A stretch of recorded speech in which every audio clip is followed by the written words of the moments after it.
தலைமையகமாக மதுரையிலே ஒரு இலவச முகாம் ஒன்று நடத்தினோம். அங்கே அந்த இலவச முதியோர் இல்லம், இலவச அன்னதான சத்திரம், இலவச ஊனமுற்றோர் இல்லம், இப்படி என்று பலவாறாக அமைப்புகளை ஏற்படுத்தி இன்றைக்கும் நான் அதில் உறுப்பினராக இருந்து கொண்டிருக்கிறேன். எனவே ஜோதிடம் என்பது அது ஒதுக்கப்படக்கூடியதல்ல. இன்னைக்கு ஜோதிடம் இல்லாமல் ஒரு இலக்கிய பத்திரிகையே கூட இல்லை என்று கூறலாம். அந்த அளவுக்கு ஜோதிடத்தை கோர்த்து விட்டால்தான் இலக்கிய பத்திரிகையே வியாபாரமாகும் என்ற நிலை இன்றைக்கு வந்திருக்கிறது. எனவே பெரும்பாலான மக்கள் ஜனநாயக முறையிலே கூறப்படுமானால் ஜோதிடம் தேவை என்பது இன்றைக்கு வரவேற்க தகுந்த விதத்திலே இருக்கிறது என்பதை மட்டும் இந்த நேரத்திலே நினைவு கூர்ந்து ஐயா அவர்களும் எங்களுக்கு ஆதரவு அளிக்கும்படி இந்த நேரத்திலே கேட்டுக்கொண்டு இதை இங்கே பேச வாய்ப்பளித்த உங்களுக்கு நன்றி கூறி விடைபெறுகிறேன். நன்றி, வணக்கம். அல்லது வேண்டாதது அல்லது கூடாதது என்று சொன்னால் உடனே அதை ஏற்றுக்கொள்கிறார்கள். இந்த ரெண்டு இயல்புகளும் நம்முடைய தமிழக மக்களுடைய முரண்பட்ட இயல்புகளாக ஒண்ணு நல்லதில்லை, நல்லது நடக்கும் என்று சொன்னால் நம்ப மறுக்கிறவர்கள், தீயது நடக்கும் என்றால் உடனே நம்பிவிடுகிறார்கள். ஆகவே அதற்காகத்தான் நாம் சுருக்கமாக முதலிலே தமிழர்களுக்கு நம்பிக்கை வேண்டும் என்று சொல்லி அந்த நம்பிக்கையை வழங்குகின்ற நடமாடும் மின்சார நிலையங்களாக நம்முடைய ஜோதிட பெருமக்கள் விளங்க வேண்டும் என்று சொன்னேன். அது ரொம்ப அவசியம் இன்றைக்கு இருக்க சூழ்நிலையில். என்னை பொறுத்தவரை கவிஞன் எதை தருகிறான் இல்லையோ நம்பிக்கையை தர வேண்டும். கவிஞன் என்பவன் பல்லாவரத்து பாறையை பிசைந்தும் நம்பிக்கை தண்ணீரை நமக்கு தருபவன். கோள்நிலை எப்படியோ அதை பற்றி இல்லை, அதை மனதிலே வைத்துக் கொண்டு அதன் சாரத்தை தந்து அதற்கு பின்னால் ஒளியவர்களுக்கு காட்டி எச்சரிக்கை செய்து சுட்டிக்காட்ட வேண்டிய கடமை ஜோதிடத்துக்கு இருக்கிறது. ஆனால் எனக்கு பெரிய ஜோதிடம் யாருக்கும் தெரியும். டிஜி சந்தோஷம் அவர்கள் பெரிய ஜோதிட மாநாட்டையே தங்க கணக்கை நடத்தினார்கள். நான் ஒரு இடம் பார்த்ததற்காக சௌதாப்பேட்டை அலுவலகத்திற்கு போனேன். போய் பார்த்தா கிளி ஜோசியம், எலி ஜோசியம், கம்ப்யூட்டர் ஜோசியம், அப்புறம் குறி சொல்கிறவர்கள் எல்லாம் இருந்தாங்க. நம்ம அருமை நண்பர்கள் முருகராஜேந்திரன், அப்புறம் ஓம் முதல்மகன், பார்த்தசாரதி, எல்லா பெருமக்களும் உட்கார்ந்தாங்க. எனக்கு ரொம்ப வேண்டிய ஜோதிட மாநாடு ஈரோட்டில் நடைபெற்ற போது ஒரு சிறப்பு கவியர் ரங்கத்துக்கு நான் தான் தலைமை. அவங்க 2 நாள் மாநாடு கூட்டு போயிருந்த யாருன்னா வளமுடியா. அவருக்கு இதுல ரொம்ப ஆழமா நம்பிக்கை உண்டு. எனக்கு எதுன்னு கேட்டா, நான் இப்போ என்ன பண்ணா மாநாடு தொடங்குவதற்கு தொடக்க கூட்டம். ஆனா சந்தோஷ் அண்ணாச்சி என்ன பண்ணாரு, திடீர்னு அனௌன்ஸ் பண்ணிட்டாரு. நான் அவருக்கு எதிர சேர்ல உட்காந்துட்டு மேப்பை பார்த்துட்டு இருக்கேன், எந்த இடத்துல இடம் வாங்கலான்னு. அதுக்காக போயிருக்கேன். அவர்னா நம்முடைய கவிஞர் வந்திருக்கா, கவிஞர் கிளம்பியவர்கள் இப்போது தொடங்கி வைப்பாருன்னு. அப்ப நான் சொன்னேன், உலகம் முழுக்க ஜோதிட நம்பிக்கை இருக்கு, நம்ம நாட்டில் மட்டும் இல்ல. மேல்நாட்டுக்காரர்களுக்கு ஜோதிட நம்பிக்கை இல்லைன்னா கிடையவே கிடையாது. மேல்நாட்டுக்காரர்கள் எழுதியிருக்கிற ஜோதிடங்களை வேத புத்தகமாக விழுந்து படித்துக் கொண்டிருக்கிறது. அது நாஸ்டாமினுடைய இது முன்னறிவிப்பு, இதெல்லாம் எல்லாம் படிச்சுட்டு இருக்காங்க. என்னுடைய மகள் முன்பு நாள் தான் திருமணம் நடைபெற்றது. நம்முடைய அடிகளார் முன்னிலையில் தான் நடத்தினார். எத்தனை பேர்களோ அந்த நம்முடைய நிகழ்ச்சி கூட பெரிய பெரிய ஆன்மீக பெருமக்கள் வருகிறார். ஆனா திருமணம் என்பது வள்ளல் பெருமானுடைய பேர் உச்சரிக்க வேண்டிய பேராக எனக்கு தமிழ் திருமணம் நடக்கணும். அதோடு சீர்திருத்தமான திருமணம் உண்டா என்றால் புரட்சி துறவியாகி வள்ளல் பெருமானுடைய பெயரை சொல்லுகிற சன்மார்க்க நகைத்திருமணம் இருக்க வேண்டும் என்று விரும்பிதான் நடைபெற்றது. அவர்கள் முன்னிலையில் அது நடைபெற்று நடத்திக் கொண்டார்கள். ஆகவே அவர்கள் காரணம் சமயம் என்றால் ஒழுக்கம் என்று இருக்க வேண்டும். அக ஒழுக்கம், புற ஒழுக்கம், இது எல்லாம் அப்படிப்பட்ட பெருமக்களாக வருகிறார்கள். நான் அப்ப தொடர்ந்து சொன்ன இந்த மாநாட்டிலே ஷேக்ஸ்பியருடைய கிளியோபாட்ரா நாடகத்தில் ஒரு காட்சி வரும். கிளியோபாட்ரா உட்கார்ந்திருப்பார். தோழியர் சொல்வார்கள், ஒரு நாடோடி பெண் வந்திருக்கிறார், உங்களுக்கு ஜோதிடம் பார்த்து சொல்ல வந்திருக்கிறார். உடனே அவளை அழைத்து வர சொன்னாள். வந்தாள். எகிப்து நாட்டு இளவரசி. அவள் கிளியோபாட்ரா முன்னிலையை கொண்டு வரப்பட்டாள். அந்த ஜோதிடம் பார்க்கின்ற கட்டுவீச்சு, அவர்கள் கட்டுவீச்சு என்று சொன்னார் தமிழ்ல. அந்த குறி சொல்கிறவர்கள் அவள் கையில் ஒரு கோல் வைத்துக் கொண்டு குறி சொல்கிறார். என்ன சொல்றா, அவள் கையில ஜோதிடம் இருக்கல, ஜாதகம் இருக்கின்றது அல்ல. என்னை பொறுத்தவரை சாதகமா சொன்னா ஜாதகமா. அப்ப உடனே கையை நீட்டி பார்க்க சொன்னார். அவ கேட்கிறார், can you read me palm? ஷேக்ஸ்பியருடைய கிளியோபாட்ரா நாடகத்தில் காட்சி. Can you read me palm? என் கை பார்த்தியா? அப்ப அவர் சொல்றா பாருங்க வார்த்தை, அதுதான் இருக்குன்னு நான் நினைக்கிறேன். விரிவா சொல்ல, in nature's infinite book of secrecy, little I can read. In nature's infinite book of secrecy, இயற்கையினுடைய அளவுபடாத கட்டுக்கடங்காத ரகசியத்தில் ஏதோ கொஞ்சம் எனக்கு தெரியும். In nature's infinite book of secrecy, little, உங்களுக்கு தெரியும் லிட்டில் என்கிற வார்த்தைக்கு கொஞ்சம்னு பொருள் இல்ல. a little என்றால் கொஞ்சம் அர்த்தம். a little என்றால் கொஞ்சம். லிட்டில்னா ஏற்கால இல்ல இல்ல அப்படின்னு அர்த்தம். இல்லைங்கிறது அடுத்த பக்கத்துல என்ன வார்த்தை இருக்கோ அதான் இல்லைன்னு அர்த்தம். லிட்டில் ஐ கேன் ரீட் என்கிறார். அப்ப உலகங்களுக்கு பேசியும் பார்த்துருக்கேன். நான் கணியன் ஒரு பெரிய ஆஸ்பெக்ட், யாரும் ஒரு யாதரும் என்று சொல்லப்படுகிற ஒரு தமிழ்நாட்டு சோதனைக்காரருடைய வாசகம் தான் ஐக்கிய நாடுகள் சபையில் இருந்து போடப்பட்டிருக்கிறது. Every country is my country, every man is my kinsman. யாரும் ஊரே யாவரும் கோயில். அதுன்னு மகிபாலன் செட்நாட்டுக்கு போனீங்க, செட்நாட்டுல மகிபாலன் பற்றி ஊர் இருக்கு. பண்டிகமணி கதிரேசி இட்டால பெரிய தமிழக பிறந்த வாழ்ந்தோம். அந்த ஊர் தான் பூங்குன்றம் என்பது. அதை பிறந்தவர் தான் பூங்குன்றம். அவருடைய தொழில் வந்து கணித்தல், கணித்து சொல்லுதல், கம்ப்யூட்டேஷன், கம்ப்யூட்டர் எல்லாமே கணித்தல் வந்ததுதான். அதுதான் என்னுடைய தொழில் என்று சொன்னார். ஆகவே மக்களுக்கு நம்பிக்கை ஊட்டுகின்ற எதையும் அது நான் சொல்ல வேண்டியதை நீங்க சொல்லுவீங்க. காரணம் முதலெல்லாம் அம்மைப்பெருமை வந்து 81 வயது கிழவி வந்து கையப்பாடு சாமின்னா கூட உனக்கு இளவரசன் ஒருவன் உன்னை நோக்கி வருவான் சொல்லுவோம்.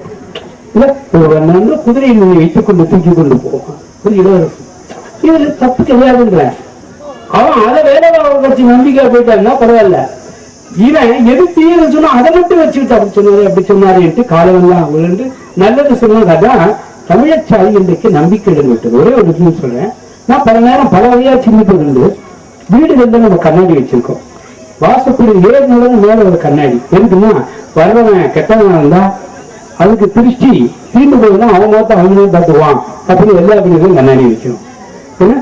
அப்புறம் உள்ள போனா வரவேற்பதுல கண்ணாடி, பாத்ரூம்ல கண்ணாடி, இதெல்லாம் வச்சுக்கிறது சரிதான். ஆனா இங்க வைக்கிற பாருங்க கண்ணாடி எதுல, நாம் படுக்கை அறையில தான் இன்னைக்கு தமிழ்நாட்டுல பல இடங்கள்ல விலைவாசி அதிகம். அதனால வீட்டு வாடகை கூடி போச்சு, ஒன்று குடித்தனத்துல இருக்க வேண்டியது இருக்குது.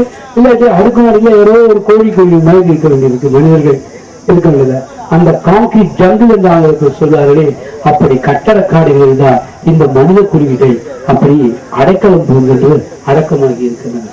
அப்படிப்பட்ட இடத்துல இந்த ஒரு மிகப்பெரிய சின்ன கூடிகளை வாழ்கிறது. இப்படியெல்லாம் இருக்கிறோம். அதனால நம்ம படுக்கை அறைக்கும் பொருளை பாதுகாக்கிற அறைக்கும் வித்தியாசம் இருக்கு. அது பெரிய வீடு கிடையாது. அப்ப பொக்கிஷத்தை எங்க வைத்து வைப்போம்? பெரும்பாலும் பாருங்க ஒரு பீரோக்குள்ள தலைமாட்டுக்கு அருகில இருக்கும், அங்கதான் வச்சிருப்போம். அதுக்குள்ள ஒரு கண்ணாடி வச்சிருக்கோம். பீரோவில் ஒரு கண்ணாடி இருக்கும். நான் பெரிய கூட்டங்களுக்கு இருக்கிற மலேசியாவில் கூட பீரோவில் இதற்கு பெரிய கண்ணாடி. பீரோ என்கிற சொல்லுக்கு நல்ல தமிழ் சொல் பேழை என்றால் பெட்டி, நிலை பேழை என்றால் பீரோ. நல்ல வார்த்தை தெரிஞ்சுக்கணும். அதனால நிலைப்பேழையில் பீரோவில் இதற்கு பெரிய கண்ணாடி அப்படின்னு கேட்டேன். அவை ரொம்ப அமைதியா இருக்கு. பீரோவில் இதற்கு பெரிய கண்ணாடி.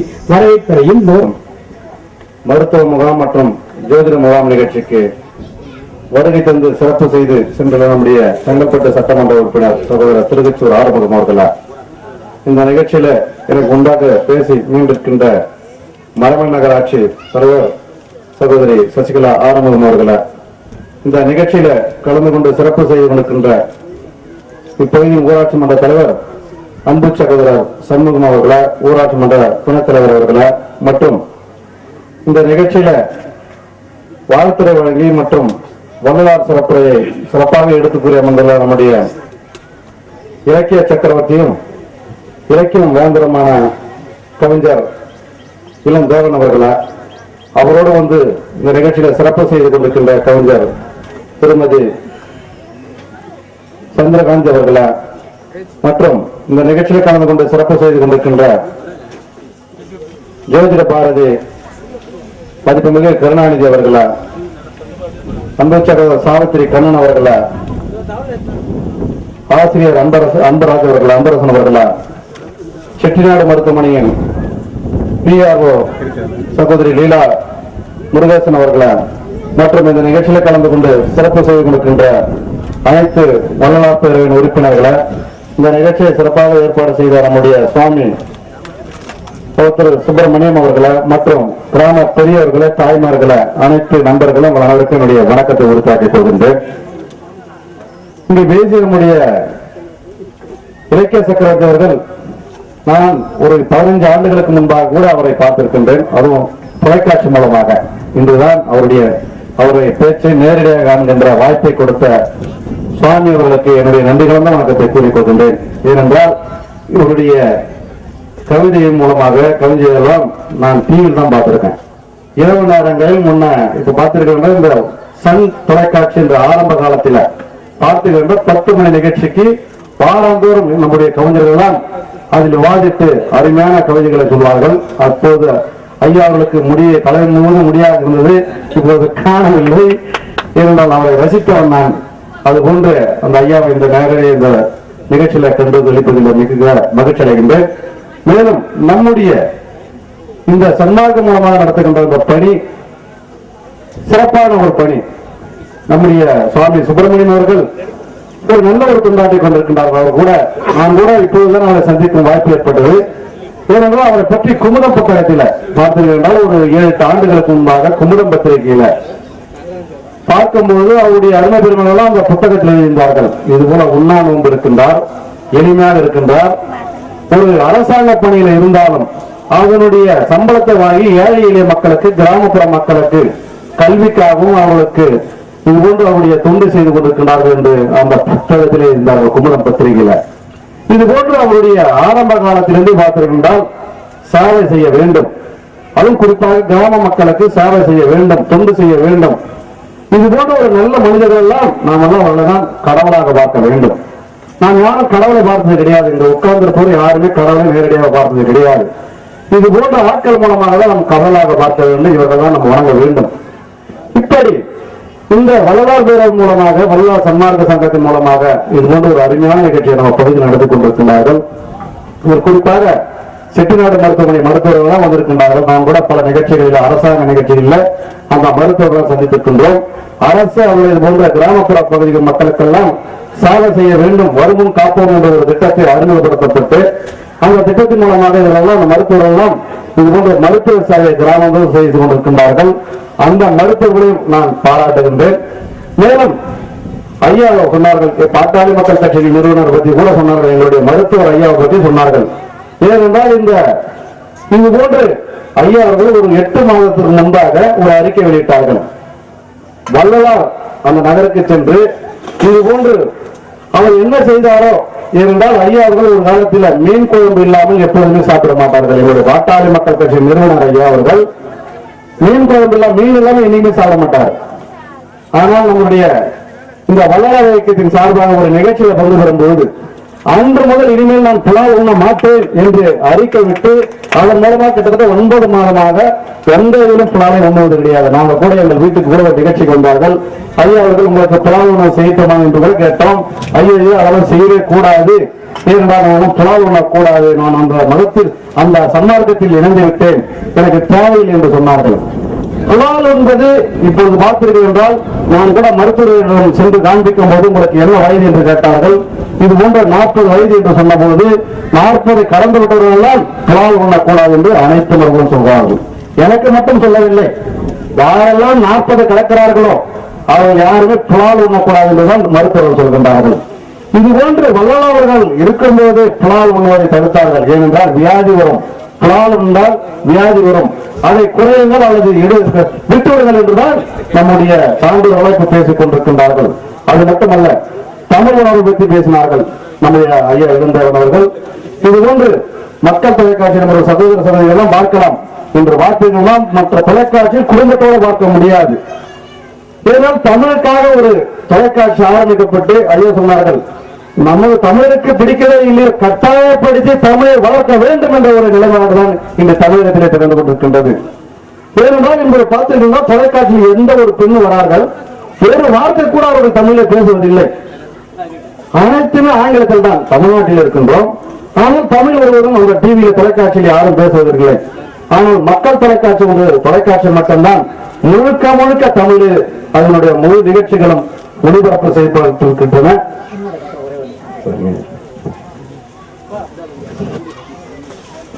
திரு பூபால் அவர்கள் எனக்கு மிகவும் ஒத்தாசையாக இந்த நம்ம ஆசிரமத்தை பார்த்து கொண்டிருக்கிறார்கள். 24 மணி நேரமும் ஒரு தம்பி கூட அவருக்கு எதிர்பார்ப்பு இல்லாம நல்ல சிறந்த சேவை செஞ்சுட்டு இருக்காரு. என்னோட உயர்ந்தவராக அவரை நான் நினைக்கிறேன்.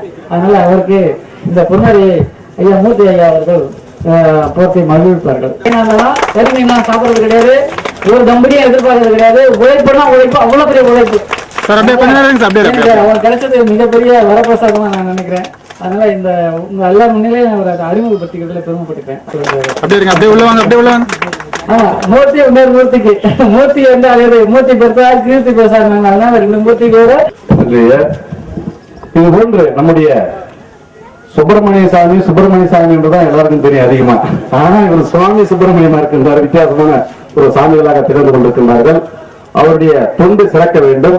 அவர்களுக்கு எல்லா உதவி நாங்கெல்லாம் உறுதுணையாக இருப்போம், உற்ற தோழனாக இருப்போம் என்று கூறிக்கொண்டு நம்முடைய இந்த இயக்கமானது நம்முடைய பகுதிக்கு அனைத்து பகுதிகளை விரிவுபடுத்த வேண்டும். நம்முடைய திருப்பூர் தொகுதியில இது போன்ற அனைத்து கிராமங்களிலும் ஐயா சுப்பிரமணிய ஐயா அவர்களுக்கு என்னுடைய வேண்டுகோள், நம்முடைய தொகுதியில் உள்ள அனைத்து கிராமங்களுக்கும் இது போன்று நீங்கள் சமூக தொண்டுகளை ஆற்ற வேண்டும். அதற்கு நான் எந்த நேரத்திலும் உறுதுணையாக இருப்பேன் என்று இந்த நேரத்தில் கூறிக்கொண்டு இந்த நிகழ்ச்சியை சிறப்பாக ஏற்பாடு செய்த நம்முடைய ஊராட்சி மன்ற தலைவர் சண்முகம் அவர்களுக்கும் மற்றும் அனைத்து நிர்வாகிகளுக்கும் நன்றிகளுடன் வணக்கத்தை கூறி விடைபெறுகிறேன். நன்றி, வணக்கம். நம்முடைய ஆர்வலர்களோ நல்ல தொண்டர்கள் என்பதற்கு அவர் முன்னாடி சொல்றேன். அதே போல சண்முகம் அவர்கள் சொன்னார். பேர் பொருத்தத்தை நான் ரொம்ப ரசிக்கிறேன். வெண்பாக்கத்துல ஆறுமுகம், சண்முகம், மூர்த்தி. மூர்த்தினா சிவகமாக பிடிக்குமா, அதுல முருகப்பெருமையை பிடிக்கணும், சந்தேகமே வேண்டாம். நீங்க வேணுமோ அவராது சம்ஸ்கிருதத்தை எடுத்து பாருங்க. சாமினா மூர்த்தினா முருகப்பெருமையை பிடிக்கும். 10,000 சாமி உலகத்தில் இருக்கலாம்.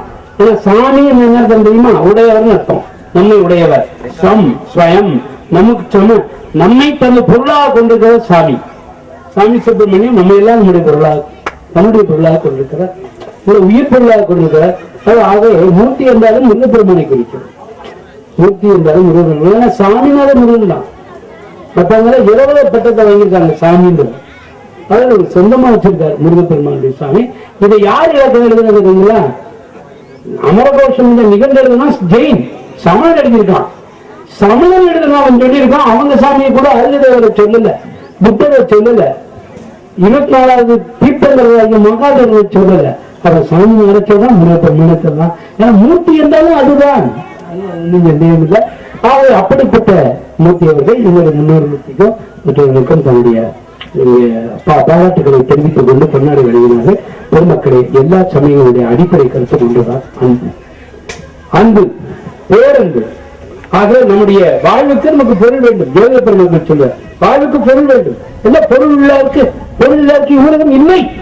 அத்தாரி கிட்டவா சொல்ல வேண்டியால் சொல்லியாச்சு. இல்லை, அருள் உள்ளாருக்கு அவ்வளகம் இல்லாகியாங்க. அருள் இல்லாத அவருக்கு மட்டும்தான் எல்லாருக்கும் அருள் தேவைன்னு சொல்றாரு. ஆகவே அப்படிப்பட்ட ஜோதிட பெருமக்கள் நமக்கு பொருள் தேவைதான். அதில் உள்ள கஞ்சத்தை வைக்க முடியாது.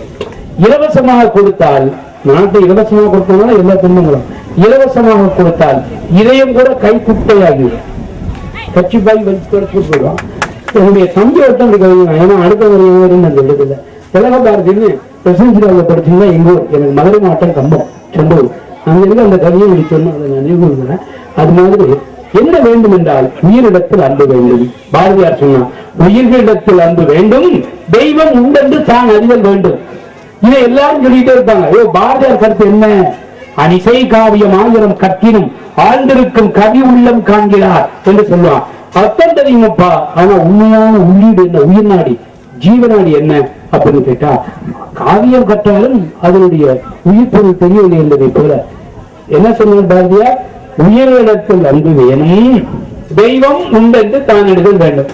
எதுக்கு முதலிடம் உயிரிடத்தில் அன்பு வேணும். முதல்ல முடிஞ்சா தெய்வம் உண்டு தெரிஞ்சா தெரிஞ்சுட்டு போ. குழந்தைகளா அப்படி சொல்ல முடியாது. ஒரு சைவ குடும்பத்தில் கலந்து நான் பெரும்பவும் சொன்னது போல உண்மையான உயிர்நாடி ஆன்மீகத்தில் என்னன்னா உங்க தலைவன் பேரை சொன்னா உங்களுடைய கண்களினுடைய கோடியில ஒரு ஆனந்த புலி வர வேண்டும், ஆனந்த பாஷ்பம் என்று சொல்கிறோம். அதே போல பராசக்தி என்று சொல்ல பேரை யாரோ சொல்ல கேட்டால் கூட, யாரோ அவங்க மாமியார் பேரை கூட சொல்லிருக்கலாம், பேரை கேட்ட மாத்திரமே கண்களிலே ஒரு கண்ணீர் அரும்பினால் அதனாலதான் உருகி நினைந்து நினைந்து நெக்குழியை பொதுமக்கள் பாடி இருக்கிறார்கள். ஆகவே உயிர் உள்ளத்தில் அன்பு வேண்டும். அதான் வள்ளுவர் நம்ம வள்ளுவர் பெருமான் சொன்னார், எப்படி அப்பா நான் வேண்டுதல் கேட்க அருள் புரிதல் வேண்டும் இது ஜெனரல் ரிக்வெஸ்ட். அப்புறம் என்ன வருது, ஆறுகிற்கெல்லாம் நான் அன்பு செய்ய வேண்டும், எப்பாரும் எவ்வுலகம் எங்க நான் சென்றே எந்த அன்புகள் ஏம்பியல் வேண்டும். கடவுளே உன் புகழை நான் பேச வேண்டும். அதுக்கு முன்னால் என்ன செய்யணும், எல்லா உயிர்களுக்கும் இதை ஏன் மறக்கிறோம், இதை நம்ம வலியுறுத்தி சொல்கிறோமா? பாரதி சொன்னது யாரை பார்த்து? வள்ளல் பெருமானை பார்த்து பாரதி சொல்றது உண்மை. வள்ளல் பெருமானுடைய தத்துவங்களை தோய்ந்து கொண்டு பாரதி சாரத்தை எடுத்து கொண்டு பாரு அப்படின்னு சொல்லுவாங்க. இதுதான் அப்ப வீரெடுத்து அன்பு செய்ய வேண்டும். பகவத்கீதையில பார்க்கணும், யோ மாம் பஷ்யதி சர்வத்ர சர்வம் சமயி பஷ்யதி தஸ்யாஹம் ந பிரவேஷ்யாமி சச்சமே ந பிரவேஷ்யதி. யோ மாம் பஷ்யதி, யார் எல்லா உயிர்களிலும் என்னை பார்க்கிறானோ, பார்க்க முடியுமா? அவர் நாய் ஓடுது, அதை பார்த்தோம்னா இதுல கிருஷ்ணன் இருக்கா அப்படின்னு பாக்குறோமா?